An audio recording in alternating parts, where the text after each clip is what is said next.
Hey peeps, we are back. We are talking Love After Lockup, Life After Lockup, Season 5, Episode 22, Season Finale. The new season of Love During Lockup starts in April. Whew, Lord, we have been through it this season. This season has been crazy. Hey, before we get into the video, please do me the honors of subscribing to my channel, hitting the notification bell so you can always be notified when I post new content, hitting the thumbs up, because that does wonders for my channel, and share. Thanks. All right now, peeps, in case you don't watch The Real Housewives, you probably don't know this, but if you hear noise in the background, it's the sound of heat fans. On Friday, I heard this boom. It was my furnace. It broke, it went out, I don't know. It has been in the low 40s where I live. So I got these heat fans going to try to warm my place up. You know, the HVAC people called me and they are on their way to my house right now as we speak.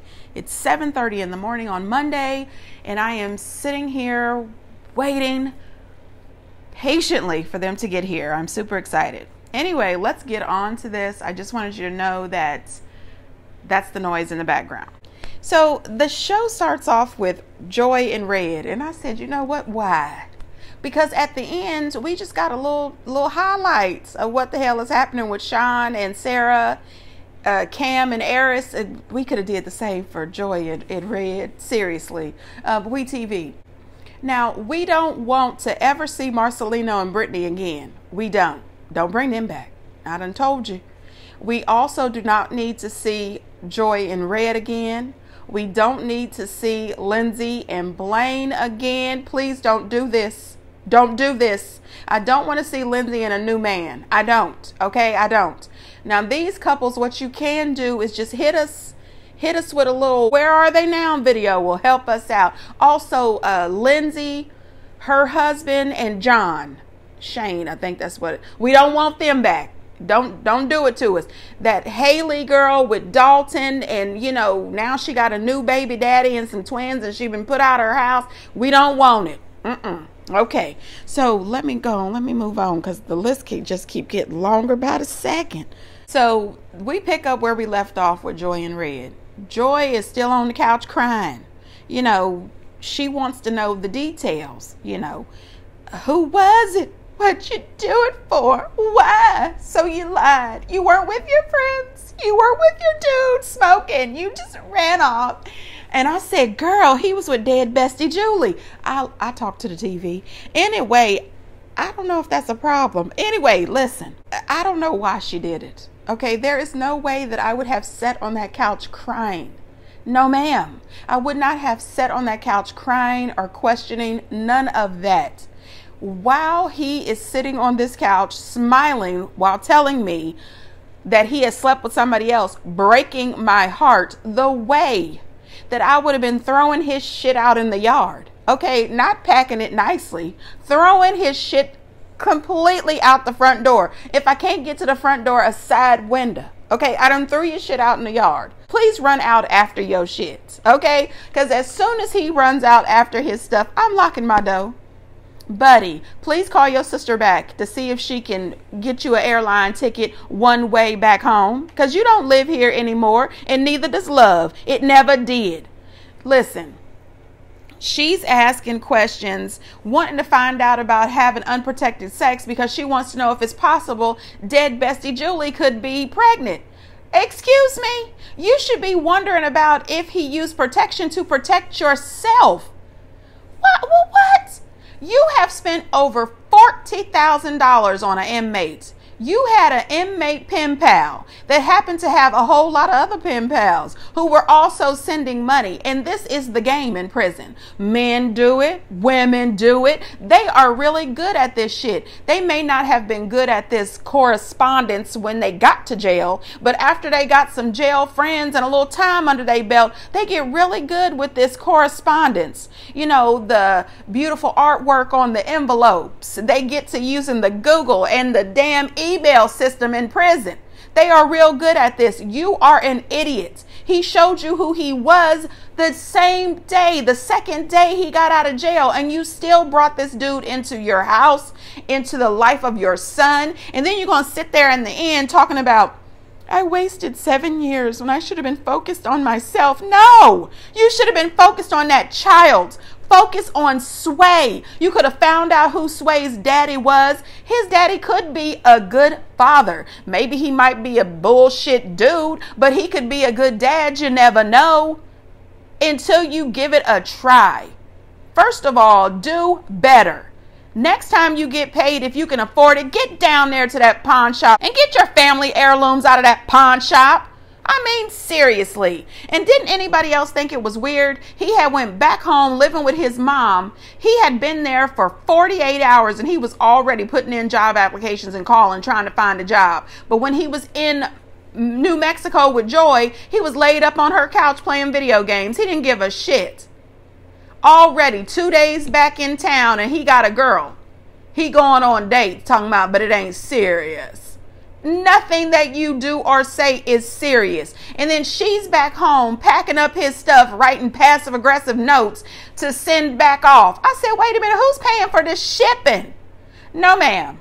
No, ma'am. Anything that he left at that house would be in the local dump. Are you kidding me? Listen, you ain't learned shit. No, ma'am. No, ma'am. Passive aggressive bullshit. No, I ain't here for it.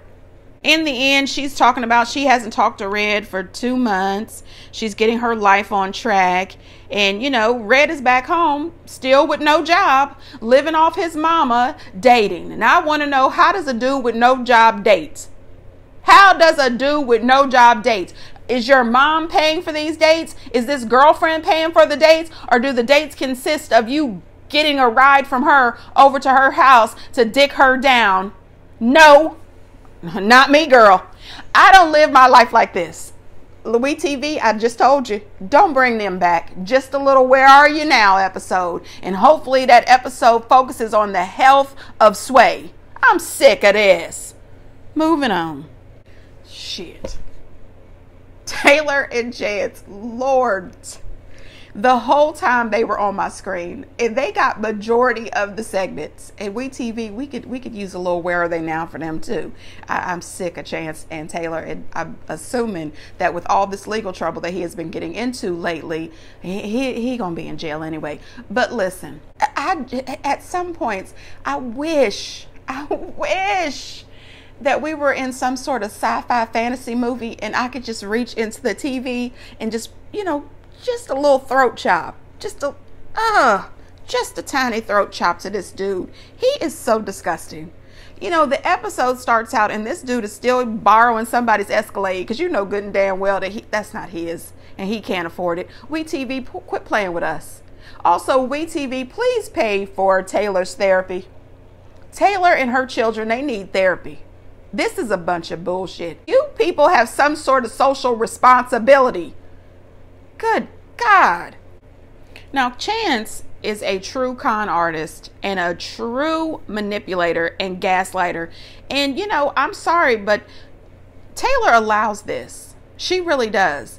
Ma'am, I realize at the very end, you realize that your self-esteem is, you know, missing in action and that you've got to go find it. You have got to find your self-esteem and your self-worth. If not for yourself, find it for your daughters and your little boy Mason. You cannot continue to show them this. This is unstable. This is unhealthy. This is delusional. This is toxic. Your house is a mess. I mean, it's too much. It's too much. I've had it, and I don't even live with you. Just the inside of the house is a wreck. The outside of the house is a wreck. I mean, you got new siding up that's not completely finished, and some parts of the new siding has holes in it already. Chance and his shitty craftsmanship, you know, I'm tired of it. And did anybody notice that when Chance was talking to the production, he was crying? Oh, he was crying. He blamed himself. He blamed Taylor. When I hurt her, I hurt myself. But when he gets in front of this woman, he treats her like shit. There's no tears. And it's all her fault. This is a cycle of manipulation and gaslighting at its finest.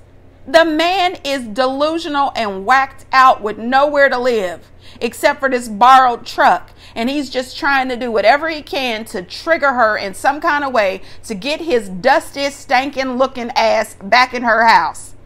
What, the house looked dusty and stinking. Let me move on. Shit. So this dude is out here standing by some train tracks, crying and carrying on. I said, geez, what is happening here? I just cannot. Maybe I made mistakes. You think? Taylor's at her house. It's still a mess, y'all. Anyway, she's in here talking about she's taking down some of the stuff that remind her of him. I said, oh gosh, girl, why is this stuff still up? According to these episodes, it looks like it's been several days that have passed since you found out about his boyfriend and since your girlfriends came over. All of that shit would have been ripped down and out of that house instantly. It would have been like the Grinch who stole Christmas. You know how fast he wrapped up and stole all them damn Christmas gifts? I mean, folded up the Christmas trees and just slid them in the bag. Oh, shit. That's how his shit would have got out my house. Okay? All of his stuff would have been outside with the rest of the shits in the front yard. Then she changes the code on the door. I said, what? Y'all been living in this house for how many days and that code has not been changed? Which means in the middle of the night, this nut job could have just typed in the code, came in your house. That would have been the first thing. Listen here, Taylor, let me give you some advice, honey. Now listen. Number one, you're back to work now as an office manager. You also have your OnlyFans page, and I hope it's doing well. I don't know what you're posting out there, dear God, but I hope it's doing well. Anyway, use your benefits from your new job to get yourself some therapy. Get your children some therapy. Then get some therapy together with you and your kids. You let this complete, disgraceful, disgusting dude move into your house that you met while visiting your boyfriend in jail. I don't know how that works. That does not compute for me.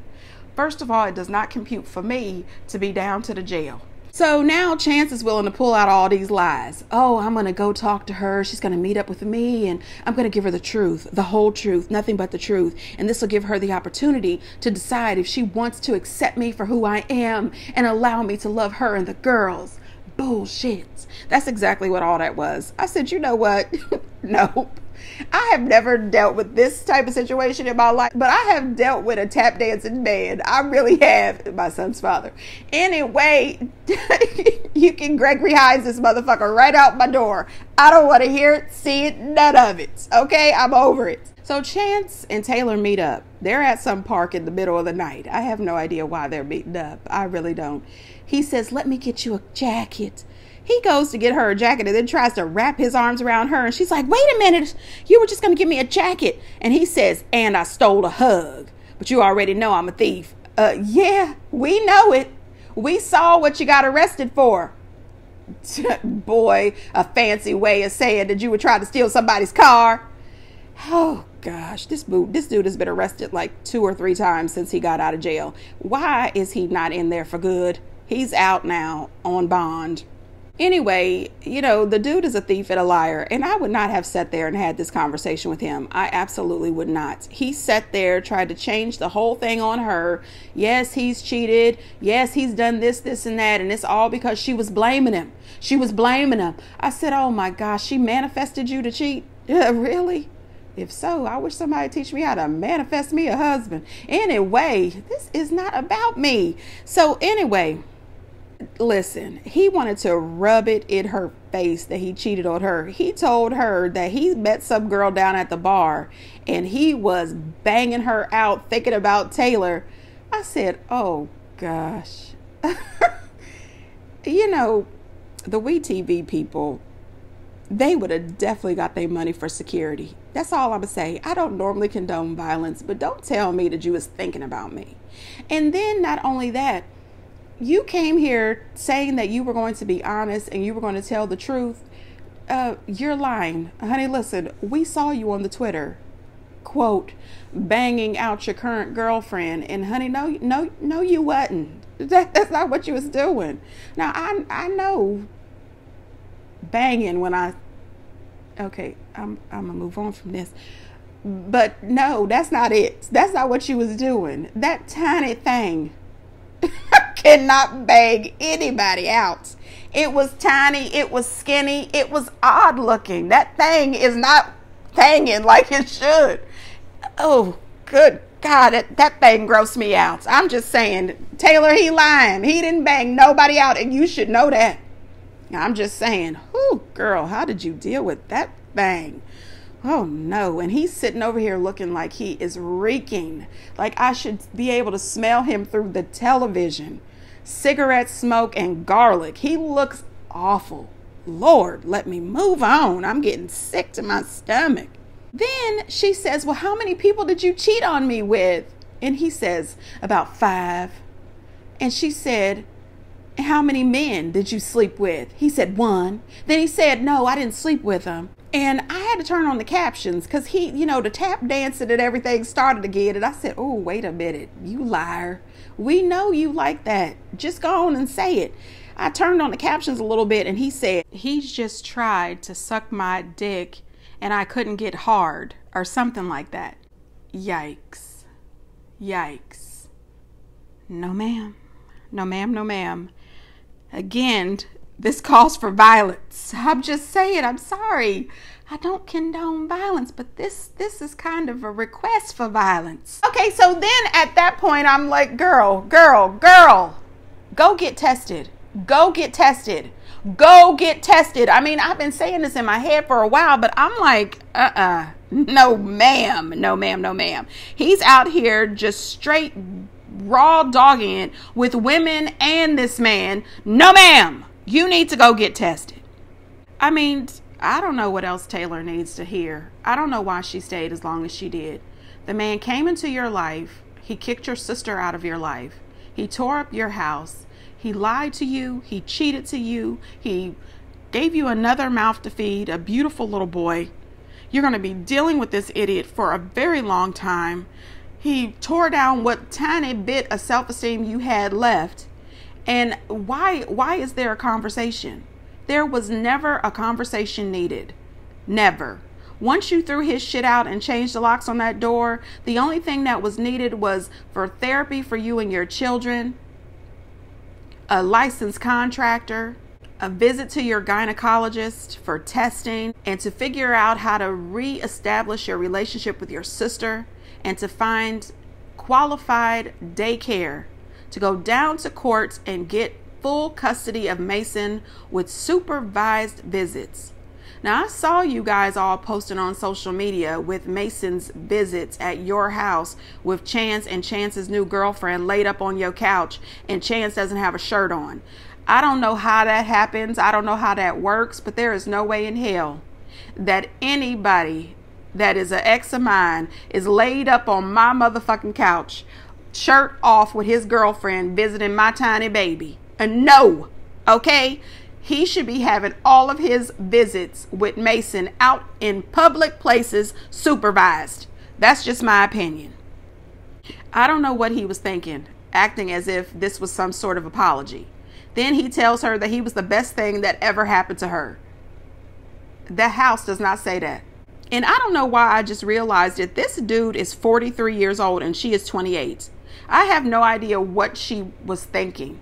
But then again, she's got all those tattoos. Another thing, save up money to hire a laser tattoo removal specialist. Some doctor that can, especially the ones on the chest.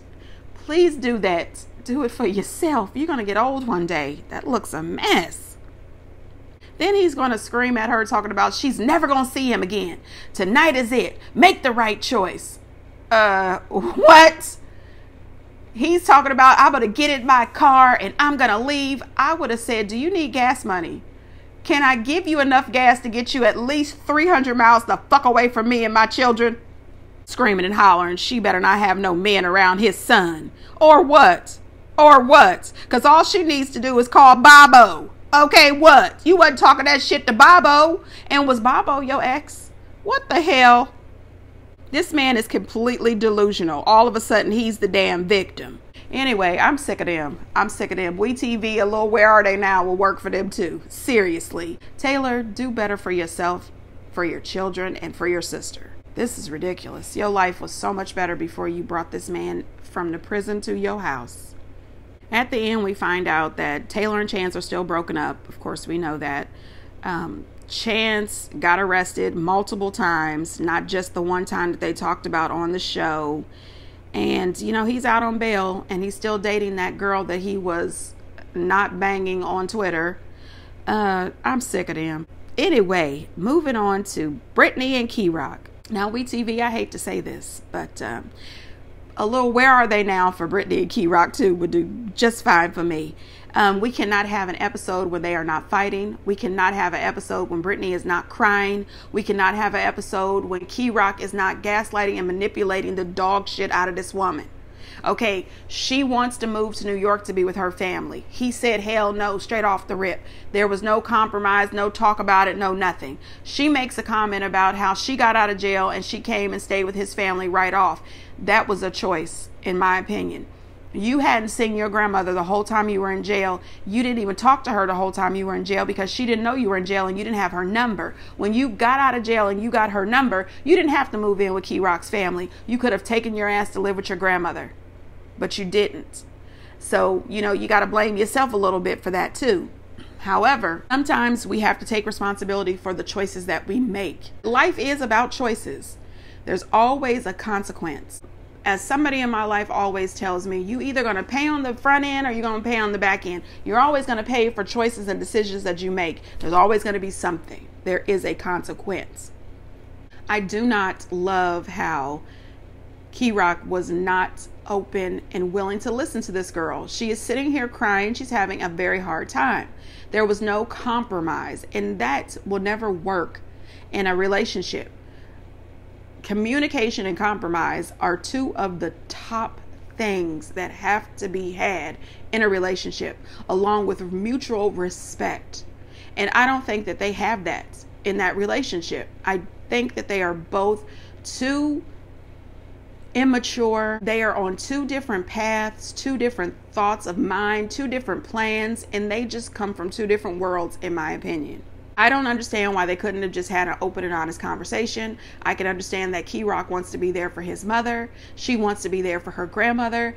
They don't have to actually move to New York. They don't have to stay there either. It's absolutely possible that they could find somewhere that's right in the middle so that they can be the same distance from grandma and the same distance from his mom, and they could both make plans to spend time as much as possible with both parts of the family. That's just, you know, an example, but there's other things that they could do as well. At the end, when they got baptized, I cried. When Key-Rock was talking about what happens if, you know, they get in the ocean and, you know, all of his sins, and a shark realizes that he's such a sinful person and bites his arm off.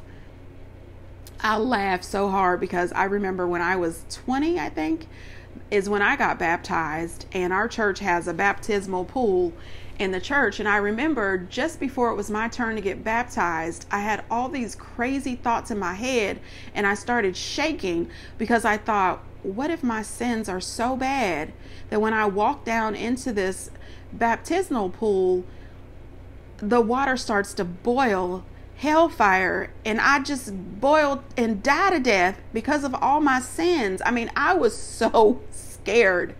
And then the craziest thing happened. I took the leap, you know, and I got in there and it felt amazing. I mean, it felt like just joy and peace and grace. And when I got dunked in, when I came back up, I was just like, I don't know, it sounds stupid, but I felt like a different person. I felt like a new person. And I don't know, I just got what Key-Rock was saying. And then when they go out to the baptismal beach, he said, dunk me again, hit it again. He got dunked like 3 times. I guess he said he wanted to make sure he was totally clean from top to bottom. He wanted to be absolutely saved and bathing in the glory. And I loved it. I love that Brittany was baptized, and the fact that their pastor said, you know, a lot of churches would not baptize them. I get it.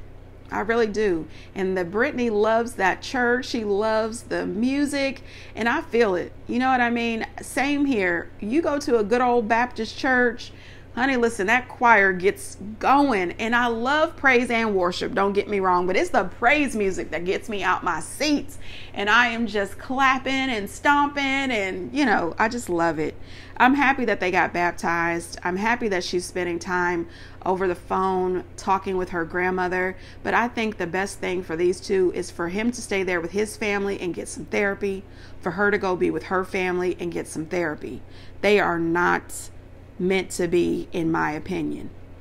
Anyway, I'm going to put this video on pause. The HVAC people just pulled up. I'll be back. All right, peeps, I am back. The HVAC guy has left. The heater is working perfectly. I was able to turn the heat fans off. So let's get back into it. Next up, we have Melissa and Louie.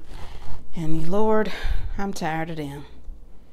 I'm sorry, but WeTV, we don't need them either. Just a little, where are they now? Anyway, Melissa shows Louie her new nose, and I hate to say it. I really do, but that nose still looked the same to me. I said, Lord, if she loves it, I love it. But I would not have given them people $11,000 for them just to give me the same nose. Anyway, she thanks Louie for taking care of her, even though she was completely out of control and rude and disgusting to this man. And of course, he was excited to accept her apology. He says, you know, he loves taking care of her. He gave her a little message in a bottle. It was a little technical difficulty getting the message out the damn bottle, but I still thought it was very sweet. For some reason, she thought he was about to propose to her, and she was hoping for a proposal. I said, didn't we just see you right before getting your surgery saying that, oh my God, I might be possibly pregnant by the pizza guy, and you were talking so much shit about this man. So now all of a sudden you want to be married to him. This is why I think that she needs to be in a mental facility. The woman is still stuck in high school. She acts like a teenager, and she's the mother of a teenager. It makes no sense to me. She's telling them that within 6 months she wants to be engaged with new boobs. And within a year from now, she wants to be married to Louie. I am hoping that within the next 6 months, Louie realizes that he deserves better and leaves this woman. Anyway, at the end, we find out that her nose is still healing up. And Louie is still working at a pizza place while saving up for an engagement ring. Lord, Louie, you deserve better. Moving on. Lindsay and Blaine, I already told you, I'm sick of them. I mean it. I do not want them back. Now we pick up right where we left off with Blaine. He's sick and tired. He is sick and tired. Okay, sick and tired. He wanted to know about Lindsay hooking up with that married man. Now listen, I remember that video coming out when they had the Love After Lockup meet and greet or whatever, and they put all the Love After Lockup people out in somewhere at different hotels. And Deontay had that new girlfriend, Cece, which they are now broken up. And Cece was jealous because Deontay was hanging out with Lindsay. And so he took a video of Lindsay hugged up, kissing some married man who had announced to the bar that he was wealthy. He took a video and sent it to Cece, trying to prove that he was not talking to Lindsay. Lindsay was trying to, you know, come up on this married man here at the bar. Allegedly, allegedly, allegedly. Anyway, Cece allegedly inboxes this video to Blaine to let him know that your girl is unfaithful. Anyway, they didn't put any of that on the show, but I believe that's what Blaine was talking about. Does anybody notice that whenever Blaine gets upset, he makes some of the weirdest looking faces? I mean, the weirdest looking faces. It would be hard for me not to laugh. Like, he was very upset, screaming out the top of his lungs. This man was angry, and I don't blame you, but boy, cut it out. Those faces would make me laugh at you. You know, it reminded me of that Muppet, but I don't remember what the Muppet's name is, but he reminded me of that Muppet. I don't love it. Moving on. Blaine was upset. He is sick of her treating him the way she treats him. Lindsay is a hard person to deal with. Just seeing her on that show, I can tell that I would never be friends with a person like her, number one. And number two, I can tell that she would be the person to bring the violence out in me. And I try to hold on to my violence, real close to the vest. But she would bring out my violence. It would not be good. It would not be good. Anyway, Blaine said that he is sick and tired of her. He says that she is a lying con artist. She is manipulative. She is a narcissist. She is self-centered. She is self-arrogant. And she is the see you next Tuesday. You know what that stands for. See you next Tuesday. I think that he was absolutely right.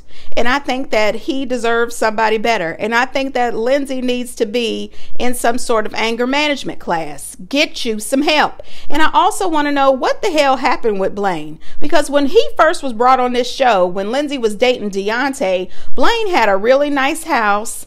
He had a nice car, and supposedly he owned his own construction business. They've been living from pillar to post ever since. What happened? Did they smoke up the house? What is going on? Now, I don't know if these people do the drugs. That was just a comment. That was allegedly. That was my opinion.